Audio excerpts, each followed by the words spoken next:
I found Alex Hormozi's old gym launch Facebook ads, and in this video, I'm going to be breaking down one of his ridiculous retargeting ads in detail. So let's get into it. What we're going to do in this video is, first of all, watch the retargeting ad. It's a video. Then we're going to go back and break down the video step by step. We're going to talk about what's good, what can be improved, and how you can apply those things to your own ads. So let's watch the video.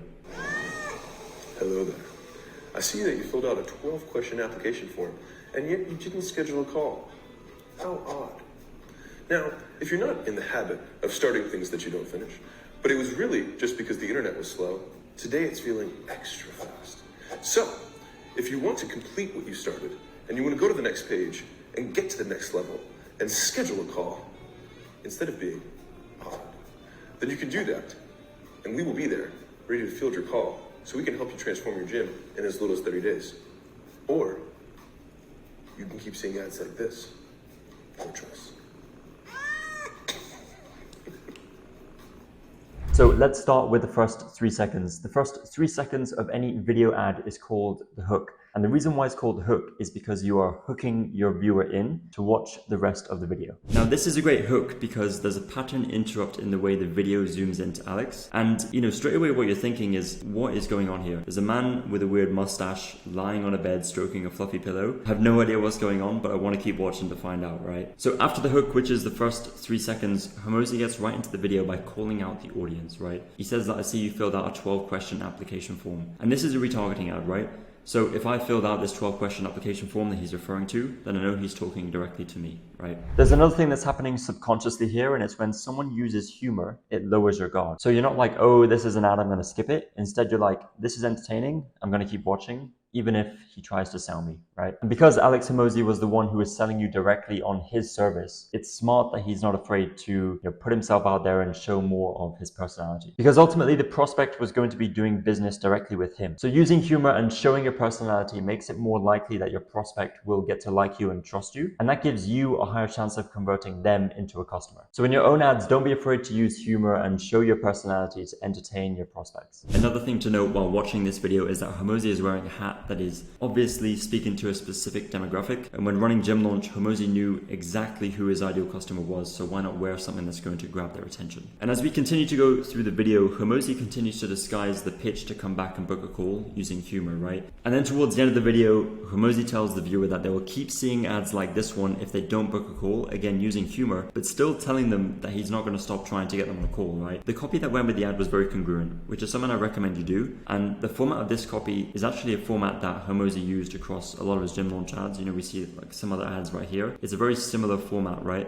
And just to break this down, first of all, he calls out the target audience, right? Gym owners. And then throughout the copy, he's relating the video to the action he wants the reader to take, right? So, weirded out by this, I get it, I'm sitting here stroking a furry pillow. I'm weirded out by this too, not the pillow, but that you didn't grab a call time, right? And then find out what all the hype is about. I promise I won't let you down, unlike this pillow, which is hard to sleep on. The link on this ad goes straight back to the book a call page, which is what you want to do with your retargeting ads, right? You want to reduce the number of steps the prospect needs to take to complete the action that you want them to complete. So just to recap what we discussed with this ad and how you can apply the same things to your own ads. First thing is to know your audience, right? You need to know who you're speaking to and make sure your message cuts through the noise and talks directly to that audience. And then once you have your message, you need to create a strong hook, right? It's really hard to stand out on the social platforms these days. You're fighting against a low attention span and other funny videos that your prospect would rather watch. So you need to create a pattern interrupt that is going to stop your prospect from scrolling. And if you can get them to watch the first 3 seconds of your video, you're more likely to retain them throughout the rest of your video, which is ultimately what you want, because you want them to hear what you have to say, but also get to the stage where you're making a call to action. And the third thing is that for a retargeting video, right, or any retargeting ads, after your hook, you want to get straight to the action you want the user to take. Right? You want to explain what you want your prospect to do and why they should do it. You should speak to their biggest pain points and desires, plus any objections they may have about your product or service at this stage of the customer journey. And this video from Hormozi was more focused around prospects who would,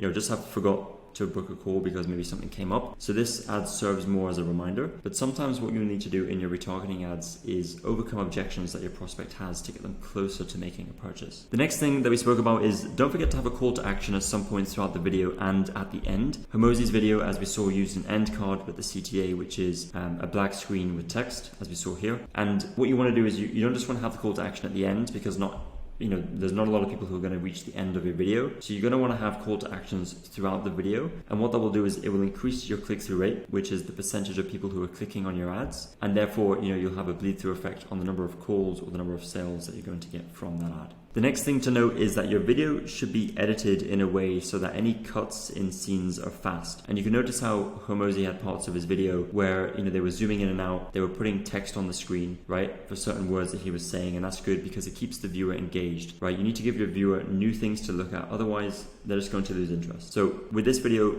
this obviously was a few years old. I would recommend now that you constantly change the scene that your viewer is seeing every 2 to 4 seconds, right? We have a rule internally in our company when we create ads for clients, and that is that no scene will last less than 2 seconds or longer than 4 seconds, right? So even if it's the same thing, you want to be zooming in and out, you want to be maybe adding some B-roll, right? Which is basically where you're showing, A-roll is, you're showing yourself talking or you're showing the main person talking, and B-roll is where you're showing something else, right? It could be an explanation of a point you're talking about. It could be, a screen share, in this case, of the 12 question application that the prospect would have filled out to kind of, trigger their memory so they know what he's talking about, right? So it's really, really important then just to make sure that you're making fast cuts between scenes and you're giving your viewer something new to look at. And last thing is, once your video is ready, make sure the body copy and the headline goes with your ad and it is congruent. And then make sure you're linking your prospect back to the page or the action that you want them to take. So that is all for this video. If you like videos like this, let me know if you'd like to see more of these kinds of videos in the comments. And if you enjoyed this video, don't forget to leave a like, subscribe, hit the notification bell to be notified when I drop new videos just like this one. Thank you, and I'll see you in the next one.